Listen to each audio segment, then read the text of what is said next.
Wait. Wait, we're trying to show Pony. Pony, you want to show what you like? Okay. Soda, get back. Oh, this is Pony, and he's... Pony, we're trying to make your book, and you're getting away.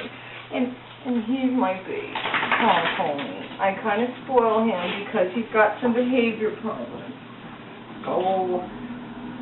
And what should we say about you, Pony? He's very nice to people, but he hates other dogs, right? Mm-hmm. He doesn't like them. Nope. And he actually, when another dog came by, he actually bit Brian. But we don't like to talk about it. A permanent mark. Yeah, it was a big one. We don't like to talk about it. But with Mommy, he's sweet, gentle, and one thing that he does, he knows one trick. He's not very smart, but he does know one trick. Pony, can you get your binky? Pony, get your binky. Get your binky. No, go away. Pony, get your binky. Oh, and he'll hold that in his mouth. He'll even sleep with it. Here, let's try to show him with it. Get your binky. Go away. Get your binky. Pony, get your binky. Get your binky.